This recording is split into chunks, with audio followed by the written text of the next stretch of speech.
और एक cathodic reaction.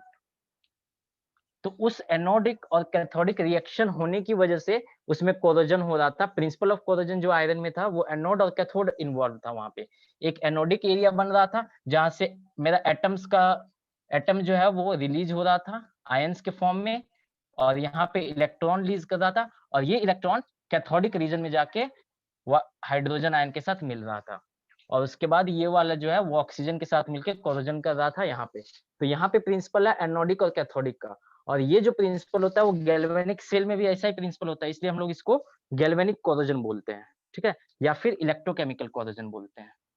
तो जो वेट कोरोजन है इसको हम लोग इलेक्ट्रोकेमिकल या फिर गैल्वेनिक कोरोजन भी बोल सकते हैं। तो अगर मेरा लिक्विड के प्रेजेंस में हो रहा है, वाटर वेपर या मॉइस्चर के प्रेजेंस में कोरोजन हो रहा है, तो उसको हम लोग वेट कोरोजन या फिर इलेक्ट्रोकेमिकल या गैल्वेनिक कोरोजन बोलते हैं। और अगर वो डायरेक्ट एटमॉस्फेरिक गैसेस के साथ रिएक्शन कर रहा है तो उसको हम लोग केमिकल कोरोजन या फिर ड्राई कोरोजन बोलते हैं। ठीक है, हम इसको और अभी डीपली समझाएंगे जब हम वेट कोरोजन के बारे में पढ़ाएंगे और फिर ड्राई कोरोजन के बारे में, और डीपली एग्जांपल के साथ जब बताएंगे तो और क्लियर होगा कि इलेक्ट्रोकेमिकल गैल्वेनिक क्या हो रहा है यहाँ पे। तो अभी हम पढ़ा रहे हैं फिलहाल फैक्टर्स के बारे में। फैक्टर्स कौन कौन सा हो सकता है? एटमॉस्फेरिक गैसेस में जो एटमॉस्फेरिक गैसेस हो गया like O2, CO2, SO2, H2S, ये सब जो एटमॉस्फेरिक गैसेस प्रेजेंट है वो जो हो सकता है वो कोरोजन के लिए रिस्पॉन्सिबल हो सकता है। सेकंड हो सकता है मॉइस्चर। अगर हमारा मटेरियल मॉइस्चर के कांटेक्ट में आएगा, ये भी एटमॉस्फेयर में प्रेजेंट है तो मॉइस्चर के कांटेक्ट में आएगा, उसके वजह से कोरोजन हो सकता है। थर्ड हमारा कौन, ठीक है, थर्ड हमारा हो सकता है impurities. Impurities present in metal.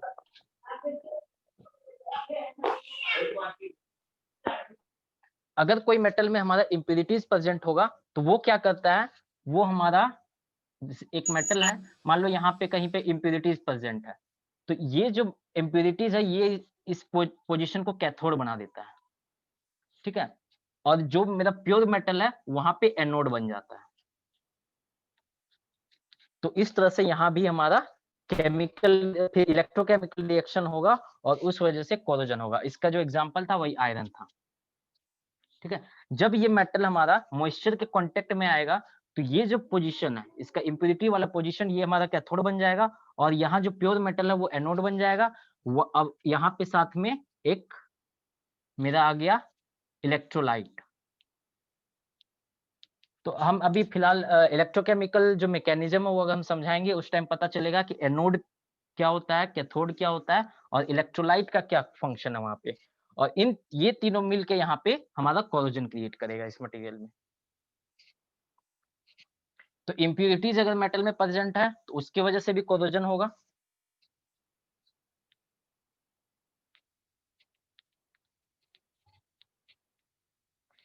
तो पहला एटमॉस्फेरिक गैसेस क्या चीज,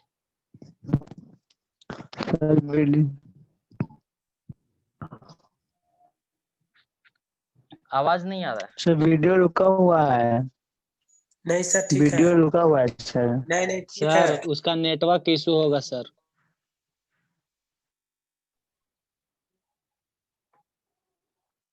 ठीक है सर, आप पढ़ाइए।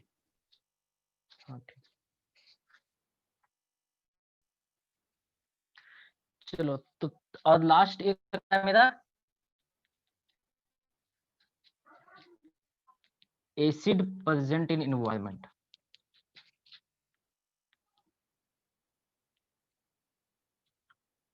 जैसे एक बहुत अच्छा इसका फेमस कोरोजन का एग्जांपल है जो हमारा ताजमहल है, उसका जो कोरोजन हो रहा है उसमें जो संगमरमर लगा हुआ है उसका जो कोरोजन हो रहा है वो मेनली इसी की वजह से हो रहा है, क्योंकि एटमॉस्फेयर में क्या है हमारे पास इन्वायरमेंट में कुछ हमारे पास ऐसे गैसेस हैं, जैसे ये हो गया हमारा, उसके बाद SO2 गैस हो गया, और भी कुछ एसिडिक जो गैसेस हो गया ये प्रेजेंट है। और जब रेनी सीजन आता है तो ये सब जो एटमॉस्फेयर में प्रेजेंट रहता है, ठीक है, एसिडिक जो गैसेस हो गया जो एटमॉस्फेयर में प्रेजेंट है वो जो वाटर पार्टिकल्स है रेनी सीजन में उसके साथ आके जो संगमरमर है उसमें आके बैठ जाता है और वहां पे वो कोरोजन क्रिएट करता है, इसलिए उसका जो कलर है वो हमारा ब्लैक होते जा रहा है। तो यही एसिड जो प्रेजेंट है एनवायरनमेंट में, इसकी वजह से भी हमारा कोरोजन होता है।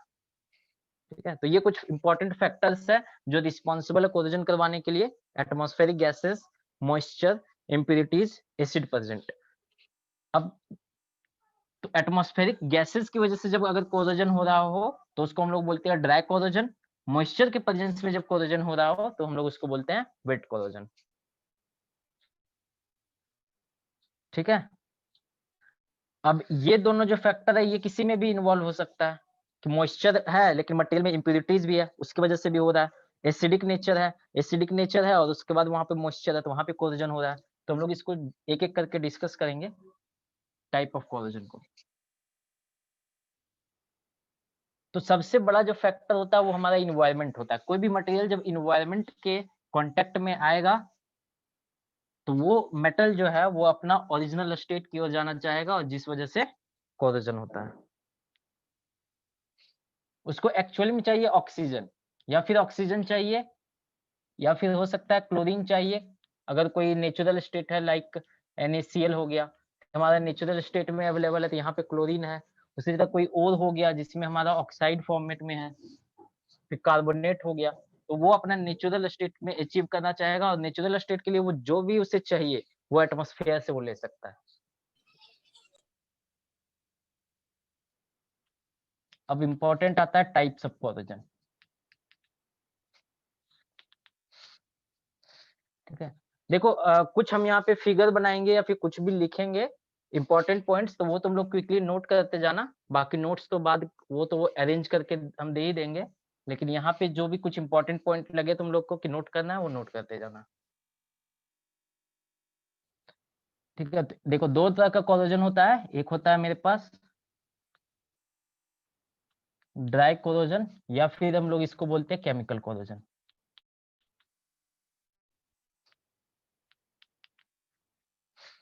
और दूसरा होता है वेट कोरोजन, और इसको हम लोग बोलते हैं electrochemical corrosion.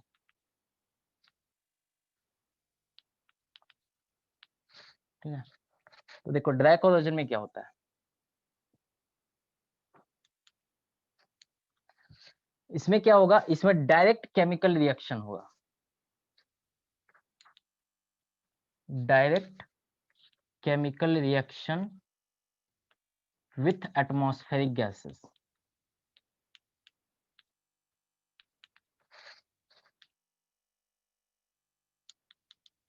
Like oxygen, CO2, या फिर हमारा हैलोजन्स जो क्लोरीन हो गया, क्लोरीन गैसेस अगर प्रेजेंट है, फ्लोरीन गैसेस प्रेजेंट है, तो ये सब के वजह से वो डायरेक्ट जो हमारा मेटल है वो डायरेक्ट ये सब गैसेस से रिएक्शन अगर कर रहा है without the presence of moisture. Second इसमें इंपॉर्टेंट पॉइंट होगा विदाउट प्रेजेंस ऑफ लिक्विड। ठीक है, तो यहाँ लिक्विड का प्रेजेंस नहीं होगा, वो जो मेटल है वो डायरेक्ट ऑक्सीजन हमारे गैसेस के साथ रिएक्शन करेगा। तीसरा पॉइंट यहाँ पे आ जाता है, ये जो जनरली डायरेक्ट जो हमारा कोरोजन होता है, रिएक्शन होने के लिए एक एक्सटर्नल फैक्टर चाहिए जो रिएक्शन को करवा सके। तो यहाँ पे जो है हाई टेम्परेचर, यहाँ पे एक्सटर्नल फैक्टर होता है। मतलब कि कोई अगर मटेरियल है अगर हमारे पास, वो एटमॉस्फेरिक गैसेस के साथ कांटेक्ट में है और वहां का जो टेम्परेचर है वो अगर थोड़ा एक्सेस टेम्परेचर है, तो तुरंत जो हमारा मटेरियल होगा वो हमारा ऑक्साइड या क्लोराइड फॉर्मेशन स्टार्ट कर देगा और वो कोरोजन क्रिएट करेगा।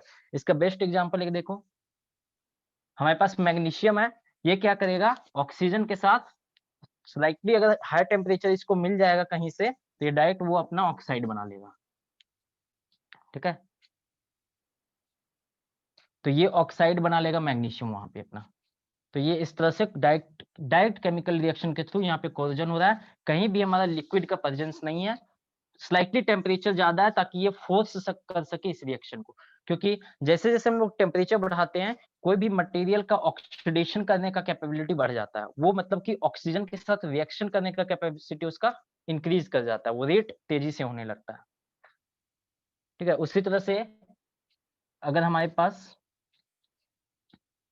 सिल्वर है, ये हमारा क्लोरीन के साथ रिएक्शन करके AgCl बना लेगा।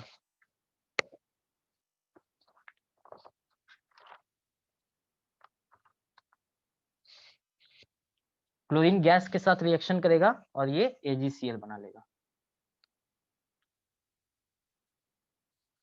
ठीक है, तो इस तरह से सिल्वर में हमारा ये हमारा सिल्वर क्लोराइड फॉर्मेशन हो जाता है और जिसकी वजह से हमारा जो सिल्वर है वो स्लाइटली ब्लैक होने लग जाता है। ठीक है, तो ये सब क्या कर रहा है, डायरेक्ट हमारे एटमॉस्फेरिक गैसेस से रिएक्शन कर रहा है, इसलिए हम लोग इसको बोलते हैं ड्राई कोरोजन, या फिर क्योंकि ये डायरेक्ट केमिकल रिएक्शन कर रहा है इसलिए हम लोग इसको बोलते हैं केमिकल कोरोजन। अब देखो इसमें एक इंपॉर्टेंट पॉइंट आता है कि मान लेते हैं एक हमारे पास मटेरियल है, ठीक है, और एक और कोई दूसरा मटेरियल है, यहाँ पे जब कोरोजन हुआ तो ये ऑक्साइड फॉर्मेशन किया और ये ऑक्साइड इसके पास सपोज इस तरह से ये बैठ गया है इस पे। उसके बाद यहाँ पे दो फैक्टर आ सकता है, पहला कि ये जो ऑक्साइड फॉर्म मेरा हो रहा है इस मटेरियल पे, ये हमारा स्टिकी हो, मतलब कि ये चिपकने वाला हो, मटेरियल में चिपक जाएगा ये, और दूसरा हो सकता है कि वो नहीं चिपकेगा, वो हमारा उस पे स्टिक नहीं करेगा। जब स्टिक नहीं करेगा, एक हो सकता है नॉन स्टिकी, क्योंकि जो ऑक्साइड बन रहा है ये कंपाउंड है, ये हो सकता है उसका नेचर हो कि वो मटेरियल के साथ स्टिक कर जाए या फिर वो स्टिक ना करे। ठीक है, तो अगर वो नॉन स्टिकी होगा तो क्या होगा, वापस फिर ये रिमूव हो जाएगा। अगर हम उसको थोड़ा सा ठोकेंगे या फिर हो सकता है खुद ब खुद वो जो लेयर बना हुआ है ऑक्साइड का वो रिमूव हो जाए, और जब वो रिमूव हो जाएगा उसके बाद क्या होगा कि एक फिर से नया फ्रेश मेटल यहाँ पे कांटेक्ट में आएगा ऑक्सीजन का, और जब नया और फ्रेश मेटल जब ऑक्सीजन का कांटेक्ट में आएगा तो फिर से ऑक्साइड फॉर्म करेगा और फिर से इस तरह से मटेरियल को रिमूव करते जाएगा और कंटिन्यूअसली यहाँ पे मटेरियल मेरा रिमूव होते जाएगा। ठीक है, तो यहाँ का ये जो कोरोजन है ये बहुत ही डेंजरस होता है अगर मेरा लेयर जो है वो कंटिन्यूअसली रिमूव होते जा रहा है, क्योंकि वो फिर मटेरियल को पूरी तरह से एक बार डिटोरिएट कर देगा, पूरी तरह से मटेरियल खत्म हो जाएगा वहां पे। ठीक है, और कंटिन्यूअसली हमारा मटेरियल वीक होते जाएगा। तो ये एक कोरोजन एक फैक्टर ये हो सकता है जब हमारा ऑक्साइड जो लेयर बन रहा है वो हमारा नॉन स्टिकी हो। दूसरा हो सकता है कि हमारा ऑक्साइड लेयर स्टिकी हो जाए। इसका एग्जांपल है हमारा ये वाला MgO। ये जो ऑक्साइड लेयर बनता है ये हमारा नॉन स्टिकी होता है। तो ये कंटिन्यूअसली मेरा रिमूव होते जाएगा लेयर, उसके बाद नया मैग्नीशियम का मटेरियल कांटेक्ट मेटल कांटेक्ट में आएगा, फिर से MgO बनाएगा, उसके बाद फिर से वो रिमूव होगा, इस तरह से मटेरियल कंटिन्यूअसली डिटोरेट होता जाएगा। लेकिन ये जो हमारा AgCl वाला जो एग्जांपल है, जो सिल्वर क्लोराइड बन रहा है, ये क्या होगा, एक बार ये लेयर यहाँ पे क्लोराइड का लेयर, तो ये क्या होगा, ये स्टिक कर जाता है इसमें, तो ये वाला अब रिमूव नहीं होगा। तो यहाँ पे हमारा सिल्वर है लेकिन यहाँ पर ऊपर में क्या है, AgCl सिल्वर क्लोराइड है। अब क्या होगा, अब यहाँ पर जो ऑक्सीजन प्रेजेंट है या फिर क्लोरीन जो प्रेजेंट है, क्लोरीन के साथ रिएक्शन कर रहा है, अब ये क्लोरीन फिर से यहाँ पे रिएक्ट नहीं कर पाएगा, क्योंकि इस ये जो है ये मेटल AgCl ये इसको कांटेक्ट में आने ही नहीं देगा क्लोरीन को। तो जब कांटेक्ट में नहीं आने देगा तो फर्दर जो इसका कोरोजन है वो रुक जाएगा।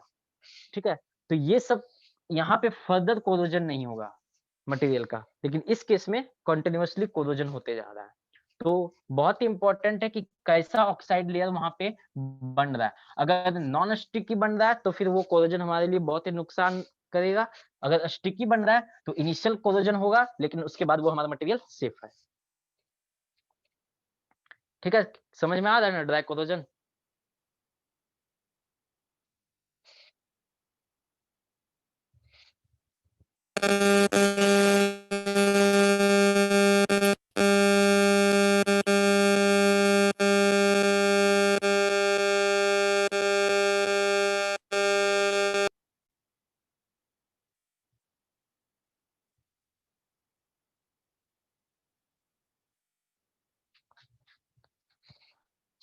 चलो ठीक है, तो ये हमारा ड्राइव कोरोजन था। इसका इंपॉर्टेंट पॉइंट था कि डायरेक्ट केमिकल रिएक्शन होगा एटमॉस्फेरिक गैसेस के साथ, like oxygen, carbon dioxide, chlorine, fluorine, ये सब बहुत ही ज्यादा रिएक्टिव गैसेस होता है। ये डायरेक्ट अगर मटेरियल के कांटेक्ट में आएगा तो ये थोड़ा सा इसको बाहर से कोई एक्सटर्नल एजेंट मिलेगा जो रिएक्शन को तेज कर सके, लाइक हाई टेम्परेचर, ये तुरंत अब जो है वो ऑक्साइड बना लेगा या फिर क्लोराइड बना लेगा या फ्लोराइड, जो भी है, जौन सा मटेरियल जिसके साथ रिएक्शन करेगा उसके साथ उसका कंपाउंड बना लेगा।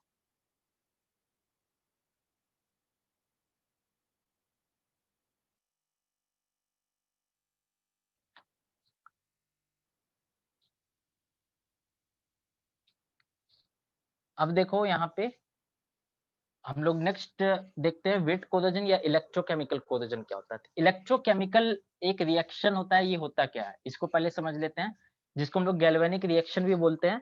और इसका बहुत फेमस एग्जांपल है गैल्वेनिक सेल या फिर इलेक्ट्रोकेमिकल सेल या फिर इलेक्ट्रोकेमिकल प्लेटिंग हम लोग करेंगे कोरोजन से बचाने के लिए, तो वो सब में इसका बहुत ही एप्लीकेशन होता है। इसमें क्या होता है कि एक मान लो बीकर है, उसमें हमारे पास इलेक्ट्रोलाइट कोई है। इलेक्ट्रोलाइट मींस कोई मटेरियल का सॉल्यूशन है उसमें, कोई लाइक एज्यूम कर लो HCl का सॉल्यूशन है हमारे पास, ठीक है, तो ये हमारा इलेक्ट्रोलाइट हो जाएगा। अब यहाँ पे क्या किए हम, दो अलग अलग मटेरियल का इलेक्ट्रोड इंटर किए।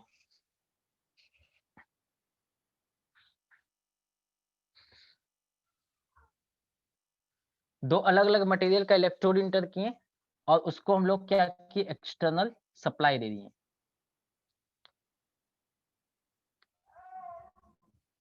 ठीक है, तो ये हमारा पॉजिटिव, लेट सपोज हम माने कि हम इसको बैटरी का पॉजिटिव टर्मिनल से कनेक्ट किए, इसको नेगेटिव टर्मिनल से कनेक्ट किए हैं। तो जो पॉजिटिव टर्मिनल से कनेक्ट होता है उसको हम लोग बोलते हैं एनोड,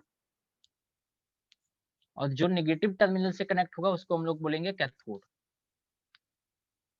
ठीक है, ये टर्मिनोलॉजी दिया हुआ है कि हम बैटरी का अगर पॉजिटिव टर्मिनल से जिसको कनेक्ट करें उसको हम लोग हमेशा एनोड बोलेंगे, और जिसको नेगेटिव टर्मिनल से कनेक्ट करें उसको लोग हमेशा कैथोड बोलेंगे। ठीक है, अब मान लो ये कोई मेटल का बना हुआ है और ये भी मेरा कोई मेटल का बना हुआ है। ये मान लेते हैं मेरा आयरन का है और ये मान लेते हैं कॉपर का है। ठीक है, अब देखो इसमें क्या होगा, जब हम लोग करंट पास करेंगे इसके थ्रू, बैटरी के थ्रू करंट पास होगा, तो यहाँ पे जो आयरन है ये हमारा, इसका मटेरियल डिसॉल्व होना शुरू होगा, ये अपना आयन रिलीज करेगा। ठीक है, लेट सपोज Fe2+ मान लेते हैं, ये जो आयन अपना रिलीज करेगा और साथ ही यहाँ पे दो इलेक्ट्रॉन भी रिलीज करेगा, और इलेक्ट्रॉन पे चार्ज क्या होता है, नेगेटिव चार्ज होता है। तो ये जो इलेक्ट्रॉन रिलीज हो रहा है और यहाँ पे ये जो इलेक्ट्रोड है एनोड, ये हमारा पॉजिटिव टर्मिनल से कनेक्टेड है। तो जो इलेक्ट्रॉन है वो नेगेटिविटी चार्ज होता है और ये पॉजिटिव चार्ज है, तो ये हमारा इलेक्ट्रॉन यहीं पे चिपक के रह जाएगा क्योंकि ये पॉजिटिव टर्मिनल है, यानी कि इसी एनोड के पास में रहेगा ये दो इलेक्ट्रॉन। अब उसके बाद ये जो सॉल्यूशन है, इस सॉल्यूशन में हमारा ये जो आयन आएगा, इंटर करेगा, और ये फिर हमारा इस तरह से सॉल्यूशन में, ये सॉल्यूशन में मान लो हमारा कुछ सॉल्यूशन है HCl, तो ये हमारा, या फिर किसी और चीज का सॉल्यूशन है H2SO4, तो ये जो आयन रिलीज हो रहा है यहाँ पे, ये जो सॉल्यूशन है ये मेरा ब्रेक कर जाएगा।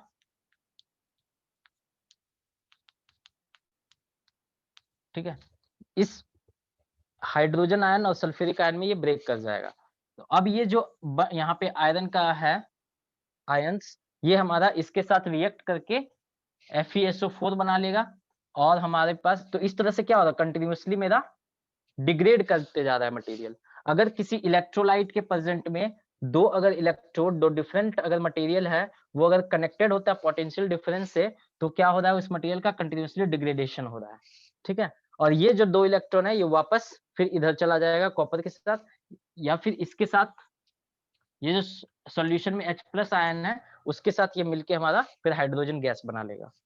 ठीक है, तो इस तरह से कंटिन्यूअसली, इसी को हम लोग बोलते हैं केमिकल रिएक्शन। तो यहाँ पे क्या हो रहा है, कंटिन्यूअसली मेरा डिग्रेड हो रहा है मटेरियल, लेकिन एक चीज ध्यान में रखना है, एनोड और कैथोड, हमेशा एनोड ही डिग्रेड होता है। कैथोड मेरा कभी डिग्रेड नहीं होगा। इसका रीजन है, एक हमारे पास सीरीज होता है गैल्वेनिक सीरीज। ये गैल्वेनिक सीरीज बताता है कि कौन सा मटेरियल मेरा डिग्रेड होगा कंटिन्यूअसली और कौन सा नहीं होगा। ठीक है, तो यहाँ पे इस सीरीज में हम लोग देखते हैं कि कॉपर हमारा ऊपर में होगा और नीचे आयरन होगा, इसलिए ये हमेशा डिग्रेड करता है। इसका हम लोग और डिस्कस करेंगे जब आगे एग्जांपल देखेंगे। तो यहाँ पे जब भी इस टाइप का एक सेटअप तैयार होगा, मतलब वहां पे हमारा मटेरियल डिग्रेड करेगा। तो वही प्रिंसिपल यहाँ पे यूज किया जाता है वेट कोरोजन या इलेक्ट्रोकेमिकल कोरोजन, जैसा कि हम जो आयरन के केस में बताए थे, आयरन के एग्जाम्पल दिए थे। तो ठीक है, तो ये वाला जो कोरोजन है उसका मेन प्रिंसिपल क्या है? गैल्वेनिक सेल प्रिंसिपल, कि यहाँ पे गैल्वेनिक सेल थ्योरी बोल सकते हैं।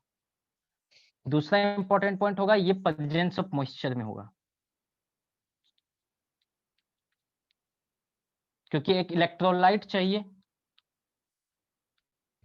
ठीक है, एक इलेक्ट्रोलाइट चाहिए, तो ये जो है यहाँ पे मॉइस्चर जो है वाटर वेपर, ये हमारा इलेक्ट्रोलाइट का काम करेगा।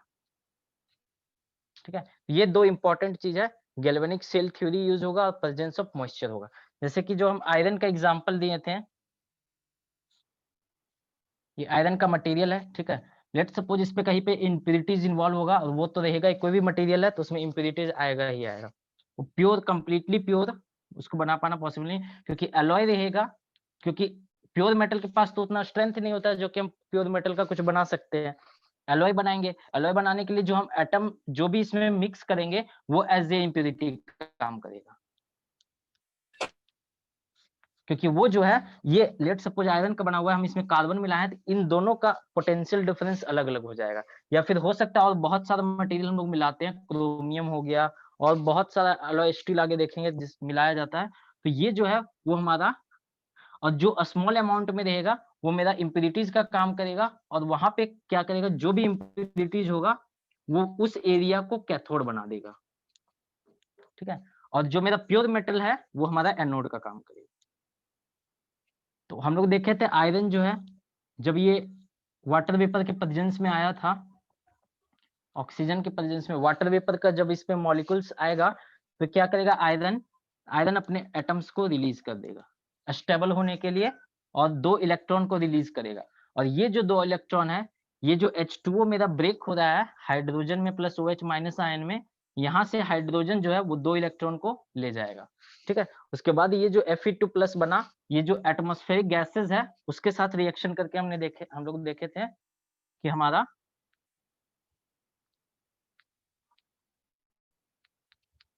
इस तरह से Fe2O3 बना लिया था, यही हमारा रस्ट होता है। तो इस टाइप से यहाँ पे रिएक्शन हो रहा था। यहाँ पे वाटर का इंपॉर्टेंस बहुत ज्यादा है, इसलिए प्रेजेंस ऑफ मॉइस्चर हो गया। और गैल्वेनिक शेल, क्योंकि यहाँ पे एनोड बन रहा है, यहाँ पे कैथोड बन रहा है, और यहाँ पे जो H2O ये हमारा इलेक्ट्रोलाइट का काम कर रहा है, तो इसलिए इसको हम लोग बोलते हैं गैल्वेनिक थ्योरी। ठीक है, तो वेट कोरोजन या फिर इलेक्ट्रोलाइटिक कोरोजन, उसका 2 मेन इंपॉर्टेंट पॉइंट है, गैल्वेनिक सेल थ्योरी और प्रेजेंस ऑफ मॉइस्चर। जैसे कि अब हम समझाते हैं कैसे इसमें कोरोजन होता है, या फिर कैसे, देखो इसी थ्योरी का यूज करके हम लोग फिर उस मटेरियल को कोरोजन से बचा भी सकते हैं। यहाँ पे कोरोजन हो रहा है, लेकिन इसी थ्योरी का यूज करके हम लोग कोरोजन से बचा सकते हैं। तो सबसे पहले हम लोग देख लेते हैं कि हमारा जो गैल्वेनिक सीरीज है उसमें क्या क्या होता है। गैल्वेनिक सीरीज में कौन सा मेटल ऊपर होता है, कौन सा नीचे होता है? तो सबसे टॉप पे आता है हमारा गोल्ड। अब एक चीज ध्यान रखना, जैसे हम ऊपर जाएंगे सीरीज में, वो कैथोड बनते जाएगा, उसको हम कैथोड बना सकते हैं, और जैसे हम लोग नीचे जाएंगे उसका एनोड होगा। ठीक है, तो गोल्ड हो गया। उसके बाद हमारे पास है कुछ, हम इंपॉर्टेंट का ही लिखवा देते हैं, जैसे गोल्ड हो गया सबसे पहले, उसके बाद फिर सिल्वर आता है, उसके बाद फिर कार्बन आएगा, फिर कॉपर आएगा, टिन, लेड,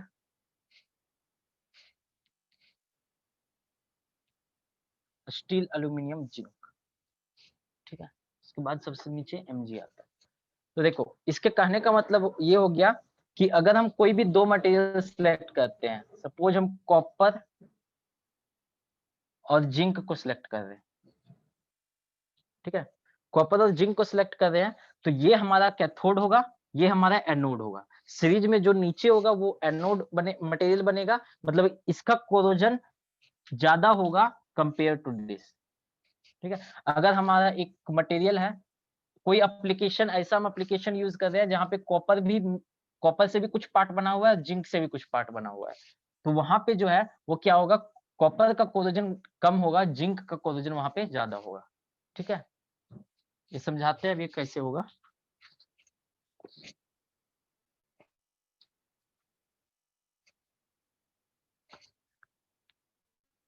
जैसे एक बहुत ही फेमस आता है गैल्वेनाइजिंग,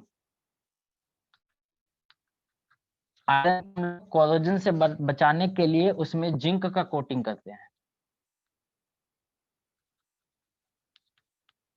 जिंक कोटिंग सर इन कोटिंग का मीन्स आयरन पार्ट। जस्तीकरण। हाँ, ये गैल्वेनाइजिंग का हिंदी जस्तीकरण होता है। कोटिंग मतलब क्या होता है, जिंक का परत चढ़ा देना। हम अगर ये हमारा आयरन का पार्ट है, इसके ऊपर अगर हम जिंक का परत चढ़ा दे रहे हैं चारों तरफ से, तो ये उसको हम लोग बोलते हैं कोटिंग कर दिए, ठीक है। जस्तिक जो करण है वो गैल्वेनाइजिंग का हिंदी है। जिंक का हिंदी होता, जिंक का जो हिंदी में हम लोग बोलते हैं जस्ता, तो इसलिए इसका जस्तीकरण गैल्वेनाइजिंग हो गया। तो ऐसे देखो, ये मान लो तुम्हारा आयरन का पार्ट है, ये आयरन है, और यहाँ पे हम क्या किए, जिंक का कोटिंग कर दिए। अब क्या होगा, मान लेते हैं इसमें कहीं से भी थोड़ा सा होल हो जा रहा है, क्योंकि कोई भी मटेरियल परफेक्ट नहीं होता है, अगर उसमें कुछ ना कुछ कहीं ना कहीं वाइड्स आ ही जाता है, ठीक है। वाइड्स मतलब उस मटेरियल में थोड़ा ना कहीं थोड़ा सा छेद रहेगा ही, उस छेद के थ्रू, बहुत ही मान लो स्मॉल छेद है यहाँ पे, उसके थ्रू क्या होगा। अब देखो दो मटेरियल यहाँ पे है, जिंक और आयरन। देखो जिंक कहाँ पे है, यहाँ पे है, और आयरन मीन्स स्टील समझ लो उसको, ठीक है। तो अब यहाँ इसके अकॉर्डिंग, सीरीज के अकॉर्डिंग जो है, मेरा जिंक है ये एनोड का काम करेगा, और स्टील जो है ये कैथोड का काम करेगा, ठीक है। तो आयरन हमारा बन गया कैथोड, जिंक बन गया एनोड। अब यहाँ पे अगर इसको थोड़ा सा भी कहीं से भी एटमॉस्फेयर मिला, क्योंकि वो पार्टिकल्स तो आएगा ही, क्योंकि वो एटमॉस्फेयर में प्रेजेंट ही है, तो मॉइस्चर तो आएगा ही वहां पे, तो इसकी वजह से यहाँ पे रिएक्शन होना, इलेक्ट्रोकेमिकल रिएक्शन होगा, और जो इलेक्ट्रोकेमिकल रिएक्शन होगा उसके कारण से, और इलेक्ट्रोकेमिकल रिएक्शन में हम बताएं कि हमेशा एनोड का ही क्षय होता है, ठीक है। यही गैल्वेनिक इफेक्ट ही वो बोलता है कि इसमें जो है इलेक्ट्रॉन हमेशा जो है वो हमारा जो क्षय होगा वो एनोडिक मटेरियल का होगा। तो यहाँ पे हमारा एनोडिक मटेरियल कौन सा है, जिंक है, ठीक है। तो यहाँ पे क्या होगा, अब अगर क्षय होगा तो आयरन का नहीं होगा, तो जिंक का होगा। जिंक जो है वो हमारा डिग्रेड करके आयरन को बचा लेगा यहाँ पे, ठीक है, क्योंकि हमको बचाना किसको, आयरन को बचाना है। अगर हम आयरन को बचाना चाहते हैं तो हम लोग क्या किए कि इसके ऊपर एक ऐसे मटेरियल का लेयर चढ़ा दिए जो हमारा एनोडिक हो, हमेशा हम एनोडिक रखेंगे। अगर हमको आयरन का बचाना है तो आयरन को बचाने के लिए या फिर हम एल्यूमिनियम का कोटिंग करेंगे जिसको हम लोग एनोडाइजिंग बोलते हैं, जिंक का कोटिंग करेंगे जिसको हम लोग गैल्वेनाइजिंग बोलते हैं। तो अगर हम ये सब का कोटिंग करेंगे तो उससे क्या होगा कि ये मटेरियल खुद को डिग्रेड कर जाएगा, ये खुद को नुकसान पहुंचा के आयरन को बचा लेगा, ठीक है। तो ये इस प्रोसेस को हम लोग बोलते हैं गैल्वेनाइजिंग। और लेकिन यही देखो उल्टा कर दो, हम एक जिंक का मटेरियल ले लेते हैं, इसमें हम आयरन का कोटिंग चढ़ाते हैं, इससे देखो क्या होगा, ठीक है। आयरन या स्टील का कोटिंग चढ़ा दे रहे हैं, तो ये हमारा कौन सा मटेरियल है, ये एनोड है। देखो गैल्वेनिक प्रिंसिपल ये हमेशा बोलता है कि जो क्षय होगा वो एनोड का होगा, और कैथोड हमेशा प्रोटेक्ट होगा, ठीक है। कैथोड हमेशा प्रोटेक्ट होगा, एनोड का हमेशा क्षय होगा, ये गैल्वेनिक प्रिंसिपल ही बोलता है हमारा। तो जिंक हो गया। अब देखो यहाँ पे इसमें भी मान लो कहीं पे थोड़ा सा कुछ वॉइड्स आया, ठीक है। अब क्या होगा, प्रिंसिपल बोलता है यहाँ पे ये एनोड बन गया, ये कैथोड बन गया, और H2 हमारा मॉइस्चर प्रेजेंट है, या फिर दूसरा भी इलेक्ट्रोलाइट हो सकता है HCl हो सकता है, कुछ भी हो सकता है, इलेक्ट्रोलाइट होना चाहिए यहाँ पे जो कि कोरोजन कर सके। ये एसिडिक हो गया, ये हमारा मॉइस्चर हो गया।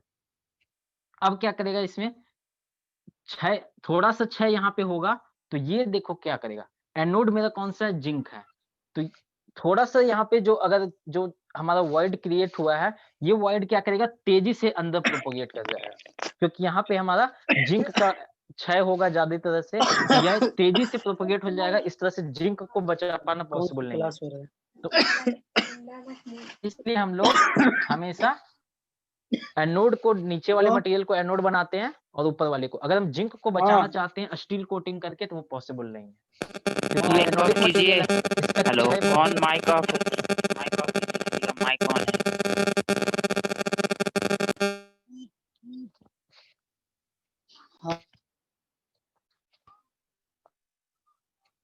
ठीक है। तो देखो सब ये जो हम लोग पढ़ रहे हैं अभी तक, वेट कोरोजन या इलेक्ट्रोकेमिकल कोरोजन, इसमें सबसे बेस्ट एग्जांपल है आयरन का जो रस्टिंग होता है, जो हम पिछला क्लास में समझाए। ठीक है, आयरन का रस्टिंग हमारा बहुत ही अच्छा एग्जांपल है। उसके बाद ऐसा जिंक का भी हो सकता है, जिंक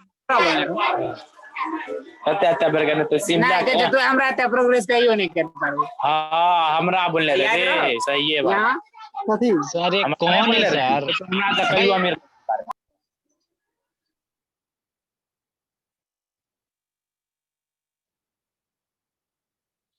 सर स्टार्ट कीजिए, कोई कोई आ जाता है बुड़बक। देखो, जिंक का कोरोजन विथ HCl इन्वायरमेंट, अगर हम जिंक का कहीं पे यूज हो रहा है जहां पे हमारे पास हाइड्रोक्लोरिक एसिड भी प्रेजेंट है, वहां पे ऐसा एप्लीकेशन हो सकता है जहाँ पे हम जिंक का यूज कर रहे हैं लेकिन वहां पे हाइड्रोक्लोरिक एसिड भी प्रेजेंट हो रहा है, तो यहाँ पे हमारा जिंक का कोरोजन स्टार्ट होगा। सिमिलरली हमारे जैसे इलेक्ट्रोकेमिकल कोरोजन होता है। क्या चीज? वीडियो रुका हुआ है।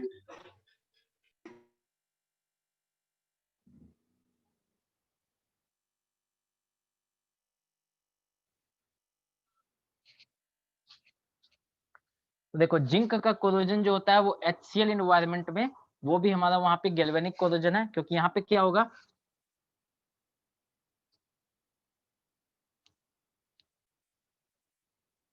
ये HCl है,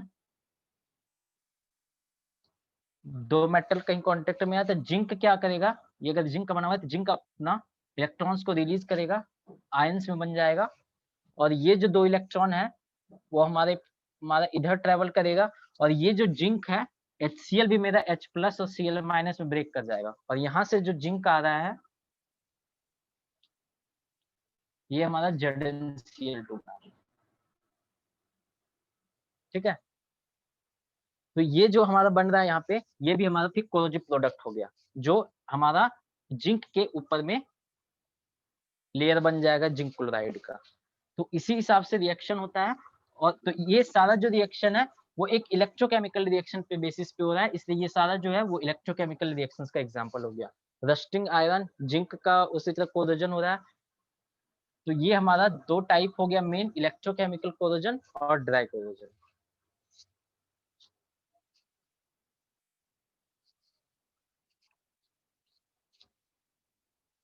देखो, इसमें हम लोग को इतना ही पढ़ना था, टाइप्स क्या है कोरोजन का, दो इंपॉर्टेंट टाइप्स है, वही दो टाइप्स डिस्कस करना था। फेमस दो एग्जांपल, एक में हमारा आयरन का रस्टिंग बहुत ही फेमस एग्जांपल हो जाएगा, और एक और में हमारा जो है जो भी Mg है वो ऑक्सीजन के साथ रिएक्शन करके MgO बना रहा है, ये ड्राई कोरोजन का एग्जांपल हो गया। ठीक है,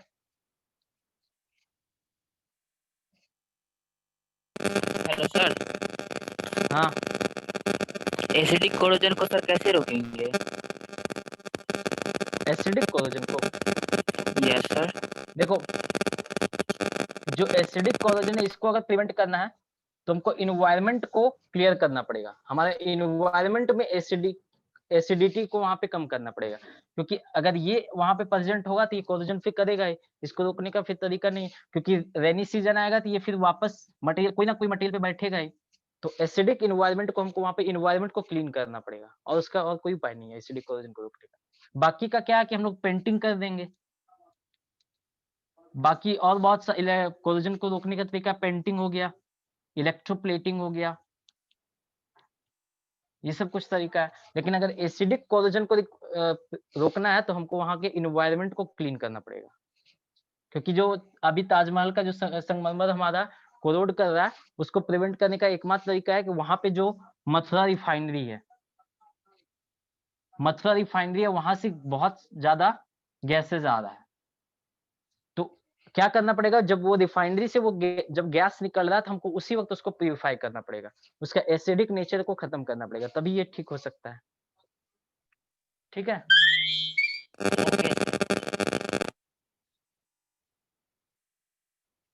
सर ये सब CFC गैस की वजह से न होता है।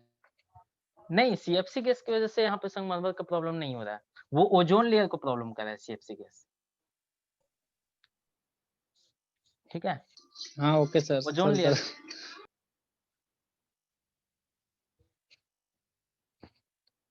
ठीक है, इसमें अब देखो हम लोग कुछ ऐसा मटेरियल पढ़ते हैं जिसका कोरोजन अच्छा होता है। यहाँ पे हम लोग को पढ़ना है एक लास्ट टॉपिक, इसमें है कोरोजन रेसिस्टेंट मटेरियल। कि ऐसा कौन सा मटेरियल सिलेक्ट करें जिससे हम लोग कोरोजन को रेसिस्ट करता हो। तो कुछ मटेरियल्स है जिसका कोरोजन रेसिस्टेंट बहुत ही अच्छा होता है। सबसे पहला हमारा मटेरियल आता है स्टेनलेस स्टील।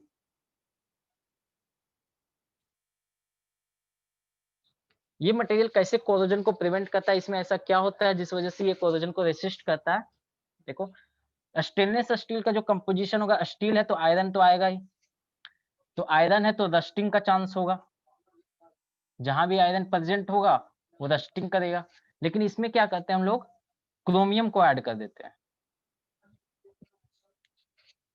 क्रोमियम जो होता है कंपेयर टू आयरन बहुत ही ज्यादा रिएक्टिव होता है ये। तो जब हम लोग क्रोमियम को ऐड करेंगे तो ये क्रोमियम क्या करेगा, ऑक्सीजन के साथ रिएक्ट करके क्रोमियम ऑक्साइड बना लेगा।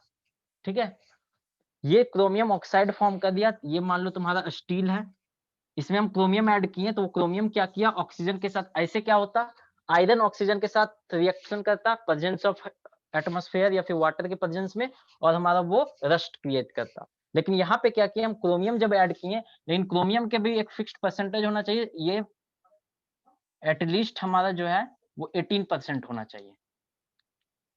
इससे अगर हम कम ऐड करेंगे तो वो फिर कोरोजन को प्रिवेंट नहीं कर पाएगा। तो एटलीस्ट 18% क्रोमियम होना चाहिए। अगर हम इससे या इससे ज्यादा क्रोमियम है तो वो क्या करेगा, ऑक्सीजन के साथ रिएक्ट करके एक लेयर बना लेता है क्रोमियम ऑक्साइड का। तो ये जो लेयर बन जाएगा इसके ऊपर, मटेरियल के ऊपर क्रोमियम ऑक्साइड का, अब क्या होता है, ये लेयर बहुत ही ज्यादा हार्ड होता है। ठीक है, इस लेयर को, तो अगर ये लेयर बन गया तो अब ये लेयर ब्रेक नहीं करेगा। अगेन ये क्या हो गया, स्टिक की लेयर मेरा हो गया, ये स्टिक कर जाएगा, मेरा मटेरियल पे स्टिक कर गया। अब उसके बाद ये जो लेयर है ये फर्दर आयरन को कांटेक्ट में नहीं आने देगा ऑक्सीजन के, और इस तरह से ये कोरोजन को रोक लेगा।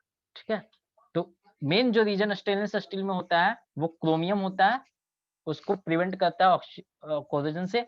और भी इसमें कुछ एलिमेंट होता है लाइक निकिल, निकिल भी जो है उसी तरह से ऑक्साइड बना के ये कोरोजन को रोकता है। तो स्टेनलेस स्टील का कंपोजिशन हम लोग आगे देखेंगे, जब पढ़ना होगा स्टेनलेस स्टील, तो उसमें क्रोमियम आता है, निकिल आता है, ये सब जो है वो कोरोजन को प्रिवेंट करता है। तो इसलिए कोरोजन नहीं होता। तो देखो, कोरोजन रोकने का एक तरीका हो सकता है कि हम लोग जो बहुत सा मेथड यूज कर सकते हैं, पेंटिंग हम पेंट कर दें, या फिर प्लेटिंग कर देते हैं, जैसे जिंक का प्लेटिंग हम कर दिए, या एल्यूमिनियम का प्लेटिंग कर दिए। दूसरा तरीका हो सकता है कि हमारा उस मटेरियल में कुछ ऐसा ऐड कर दो, कोई ऐसा मटेरियल मेटल ऐड कर दो, क्रोमियम या एल्यूमिनियम, जो कि ऑक्सीजन के साथ रिएक्शन करके ऑक्साइड बना ले। ठीक है, ऑक्साइड बना ले, और ये जो ऑक्साइड हो वो हमारा स्टिकी हो, ताकि वो हमारा रिमूव ना हो, और इस तरह से वो मटेरियल के कांटेक्ट को बचा ले। ठीक है, तो जिस तरह हम क्रोमियम ऐड किए, उसी टाइप से दूसरा आ सकता है। तो स्टेनलेस स्टील एक मेरा मटेरियल हो गया जो कोरोजन रेसिस्टेंट होता है। दूसरा होता है एल्यूमिनियम। एल्यूमिनियम भी हमारा हाईली कोरोजन रेसिस्टेंट मटेरियल होता है। इसमें भी क्या होता है, अगर ये एल्यूमिनियम का पार्ट बना हुआ है तो एल्यूमिनियम इनिशियली ऑक्सीजन के साथ रिएक्शन करेगा और Al2O3 बना लेगा यहाँ पे, एल्यूमिनियम ऑक्साइड। और ये भी जो होता है, ये एक सेरामिक मटेरियल होता है जिसको एल्यूमिनियम ऑक्साइड, ये बहुत ही हार्ड होता है, इसका मेल्टिंग पॉइंट भी बहुत ज्यादा होता है।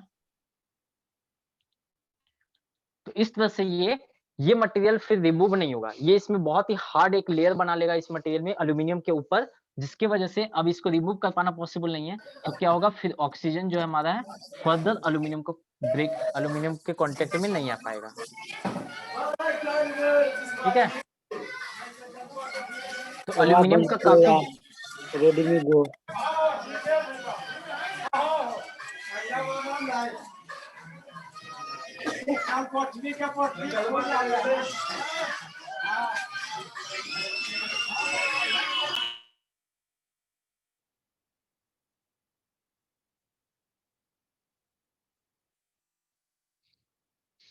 ठीक है, तो एल्यूमिनियम का भी कोरोजन रेसिस्टेंट काफी ज्यादा होता है। इसी तरह कॉपर, ब्रास, ब्रॉन्ज, ये सब मटेरियल का भी कोरोजन रेसिस्टेंट होता है अच्छा, क्योंकि इसमें भी फिर वही देखो, जो भी मटेरियल में ऐसा ऑक्साइड फॉर्म हो रहा है जो कि उसका स्टिकी हो गया हो, हार्ड हो गया हो, मेल्टिंग पॉइंट उसका काफी ज्यादा हो, तो वो क्या करेगा, फिर फर्दर ऑक्सीजन के कांटेक्ट को बचा लेगा और जिसकी वजह से उसका कोरोजन नहीं होता है। तो कॉपर भी सेम कंडीशन इसमें भी है, इसमें भी कॉपर, ब्रास में भी कॉपर होता है, ब्रॉन्ज में भी कॉपर होता है, ये सब जो है वो फिर से ऑक्साइड फॉर्मेशन करता है और वो जो ऑक्साइड लेयर बनता है वो काफी ज्यादा हार्ड होता है, जिस वजह से फर्दर हमारा ऑक्सीजन कांटेक्ट में नहीं आ पाएगा मटेरियल का और वहां पे कोरोजन होता है, कोरोजन से बचा लेता है। चौथा एक इंपॉर्टेंट है गैल्वेनाइज्ड स्टील। ठीक है, यहाँ पे हम लोग क्या करते हैं, गैल्वेनाइजेशन कर देते हैं, मतलब जिंक का हम लोग कोटिंग कर देते हैं मटेरियल में। जिंक कोटिंग करेंगे तो वैसे अभी हम जैसे समझाए थे, ये हमारा अगर स्टील का है, इस पे हम जिंक का कोटिंग कर देंगे, तो इसमें क्या होगा कि ये मटेरियल खुद को सेक्रीफाइस कर देगा। इसको हम लोग सेक्रीफाइसिंग टेक्निक भी बोलते हैं। ठीक है, जिंक कोटिंग करना या फिर एल्यूमिनियम कोटिंग करना, ये सब जो है सेक्रीफाइसिंग टेक्निक है। यहाँ पे ये मटेरियल जो जिंक है वो खुद को सेक्रीफाइस कर देगा, ये कंटिन्यूअसली खुद को डिग्रेड करते जाएगा लेकिन इसको बचा लेगा ये। तो एक टाइम क्या आएगा, ये जिंक मेरा कंप्लीटली खत्म हो जाएगा, डिग्रेड कर जाएगा, फिर हम लोग क्या करेंगे, फिर से उस मटेरियल में हम लोग कोटिंग करेंगे। ठीक है, तो ये टेक्निक हम लोग यूज करते हैं यहाँ पे। तो गैल्वेनाइज्ड जो स्टील होता है इसका कोरोजन रेसिस्टेंट बहुत ही ज्यादा होता है। तो ये कुछ इंपॉर्टेंट मटेरियल्स था। उसी तरह से निकल भी हो गया।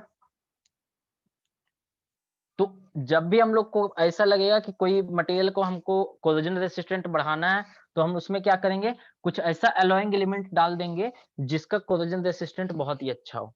तो वो जब ऐड हो जाएगा उस मटेरियल में तो वो कोरोजन उस मटेरियल का बढ़ा देगा। जैसे आयरन, जनरली देखो बहुत आयरन जो है ये एक बहुत ही इंपॉर्टेंट मटेरियल है। इसका तुम्हारा लगभग तुमको 75% एप्लीकेशंस तुमको आयरन का ही दिखेगा। तो आयरन का, लेकिन इसमें सबसे बड़ा प्रॉब्लम है इसका हमारा रस्टिंग होता है, कोरोजन का। तो अगर हमको फिर उसको बचाना है उससे, तो हम लोग इसमें एलॉइंग करते हैं और ऐसा मटेरियल ऐड करेंगे जिससे हमारा इसमें कोरोजन रेसिस्टेंट प्रॉपर्टीज का इंक्रीज कर सके।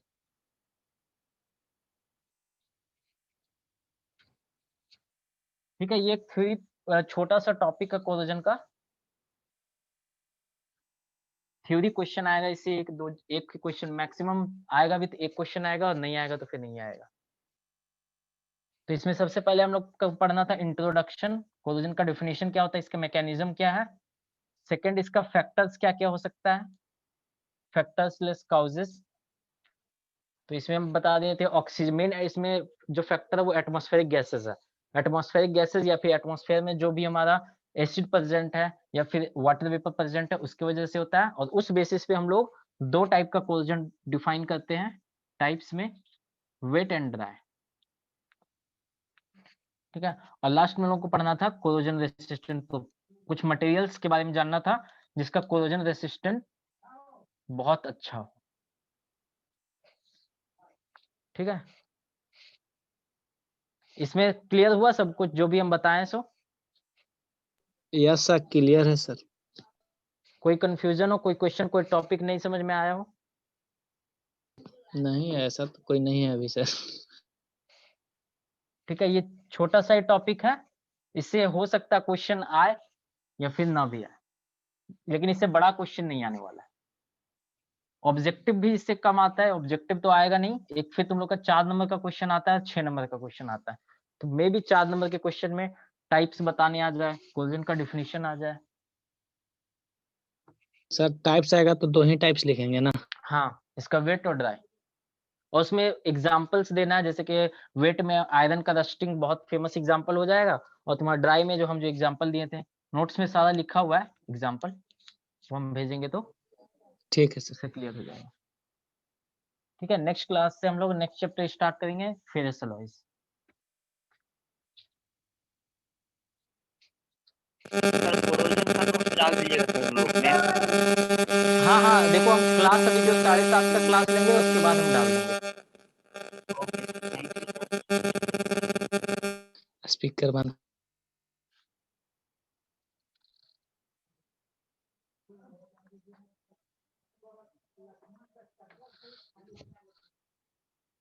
सर लगभग अब टाइम हो ही गया है।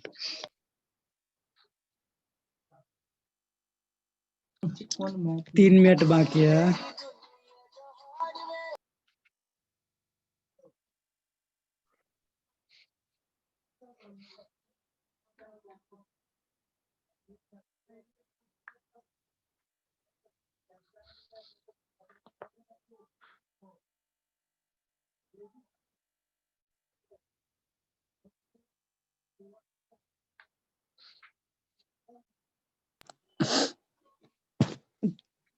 क्या हुआ सर? मीटिंग कथी इन कर झूठे दे या के फिर तुम छोड़ माइक दे? खोल लीजिए।